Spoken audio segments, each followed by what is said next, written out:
Lands కూడా ఈ చట్టాన్ని ఉపయోగించుకుని జీవనం ఉపయోగించుకునే వాళ్ళు పూర్తిగా మిస్యూజ్ చేశారు. ఈ ఫ్రీ హోల్డ్ చట్టం జీవో ఏదైందో దాన్ని హోల్డ్ చేయమని దీన్ని పూర్తిగా అధ్యయనం చేసి దాన్ని ప్రభుత్వ ప్రజలు మరి న్యాయం చేయాలని కోరుతున్నాం అధ్యక్ష. భక్తులు బలరామకృష్ణ గారు. అధ్యక్ష ధన్యవాదాలు అధ్యక్ష. మొన్న ఏదైతే ఈ యొక్క వైసీపీ గవర్నమెంట్లో రీసర్వే పేరు ఏదైతే ఉందో ఆ రీసర్వేలో చాలా అవకతవకలు జరిగినాయి అధ్యక్ష. అవగాహన లేని పూర్తి పరిజ్ఞానం లేని కొంతమంది అధికారులు కూడా అందులో ఉన్నారు. ఆ పొలాల్లో బాగా హెచ్చుతగ్గులు వచ్చినాయి అధ్యక్ష. ఈ హెచ్చుతగ్గుల వల్ల ఎవరికి కూడా సక్రమంగా వారి భూమి వారికి ఉన్నట్లు కనిపించట్లేదు. దీని మీద న్యాయపరమైన చిక్కులు చాలా వచ్చాయి. లోకల్లో పోలీస్ స్టేషన్లో కంప్లైంట్లు కూడా ఎక్కువ పెరిగినాయి అధ్యక్ష. ఎవరి భూమి వారికి కరెక్ట్గా మెజర్మెంట్స్ ప్రకారం భూమి లేకపోవడం వల్ల చాలా ఇబ్బందులు పడుతున్నారు అధ్యక్ష. దీని మీద మంత్రి గారు సరైన చర్యలు తీసుకోవాలని చెప్పి కోరుతున్నాం అధ్యక్ష. అదేవిధంగా ఇక్కడ మాకు రాజనగరం నియోజకవర్గంలో కోరుకొండలో లక్ష్మీ నరసింహస్వామి దేవస్థానం ఉంది అధ్యక్ష. దానికి సంబంధించినటువంటి ఏనాం భూములు ఉన్నాయి. ఆ ఏనాం భూముల్లో అక్కడ రైతుల యొక్క జిరాయితీ భూములను కూడా 300 ఎకరాలని తీసుకెళ్లి ఏనాం భూముల్లో పెట్టేసి 22A పెట్టి ఇబ్బందులు పడుతున్నారు అధ్యక్ష. అక్కడ ఉన్నటువంటి ప్రజలకి వాళ్ళ పిల్లలకి కూడా పెళ్లిళ్ళు అవ్వకుండా ఇబ్బంది పడుతున్నారు అధ్యక్ష.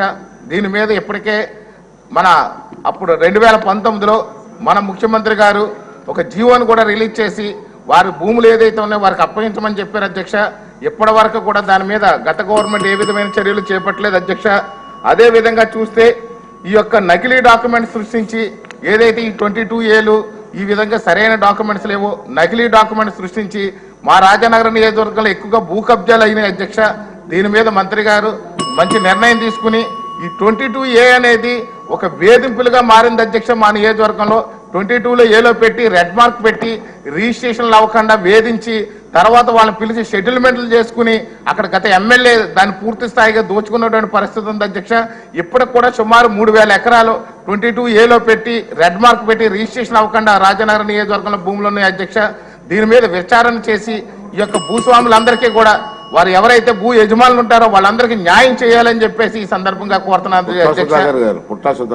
అదే విధంగా 596 జీవో ఏదైతే ఉందో వాళ్ళకు కావలసిన విధంగా దాన్ని మార్చుకుని ఆ భూముల్ని వాళ్ళకు ముందుగానే వాళ్ళకి కబ్జాలు చేసి దాని యొక్క అక్కడ పట్టాదారులు ఎవరైతే ఉన్నారో వారి దగ్గర నుంచి అగ్రిమెంట్లు రాయించుకుని కొనుగోలు చేశారు అధ్యక్ష. దీని మీద విచారణ చేసి ఈ యొక్క భూ యజమానులకు న్యాయం చేయాలని కోరుతున్నారు. నమస్కారం అధ్యక్ష.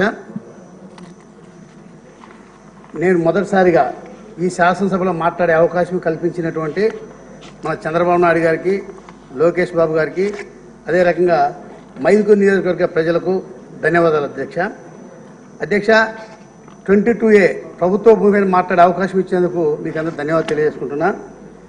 అధ్యక్ష, మా నియోజకవర్గంలో డీకేట్ భూమి చాలా ఎక్కువ ఉంది అధ్యక్ష. మా మైదుకూరు నియోజకవర్గంలో 5 మండలాలు ఉన్నాయి అధ్యక్ష. 5 మండలాల్లో బ్రహ్మంగారి మఠం మండలంలో వైకాపా నాయకులు ప్రభుత్వ భూమిని ఈ 19 నుంచి 24 సంవత్సరం లోపల సుమారుగా చాలా ఆక్రమించారు. ఎగ్జాంపుల్ ఎందుకంటే భూమి ఉండేది 7500 ఎకరాల భూమి ఉంటే ఆన్లైన్లో 14,000 ఎకరాలు ఆన్లైన్ ఎక్కించారు.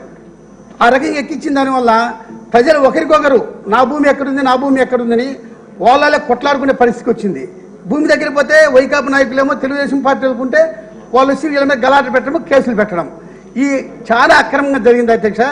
దీన్ని సవరించాలంటే మీ ద్వారా మంత్రులను కోరేది ఒకటే, మా కడప జిల్లాలో ఒక కమిటీ వేసి కలెక్టర్ ద్వారా దానిని క్లియర్గా విశదీకరించి డీకేట్ భూములు ఎంత ఉంది, అసైన్మెంట్ లేకుండా డీకేట్ భూములు ఆన్లైన్ చేసుకునే వాళ్ళు ఎంతమంది ఉంది, డీకేట్ భూమి లేదు అసైన్మెంట్ లేకుండా ఎంక్రోచ్మెంట్ చేసుకున్నారు, ఊరికూరి అక్రమంగా ఎంక్రోచ్మెంట్ చేసుకుని వాళ్ళు కూడా ఆన్లైన్ ఎక్కించుకున్నారు.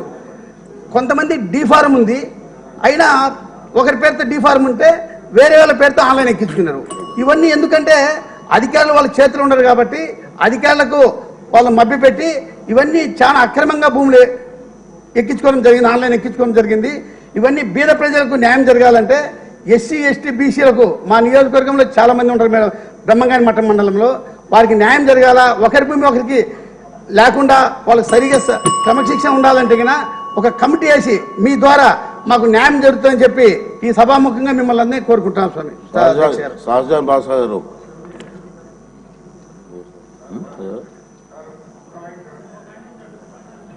ఉన్నారు, సిగ్నేచర్స్ పెట్టిన వాళ్ళు ఇంకా ఉన్నారు. వాళ్ళకి ఇవ్వకుండా మీకు ఇవ్వడం ధర్మం కాదు. నెక్స్ట్ అండి వంశీకృష్ణ గారు, ఎమ్మెల్యే గారు.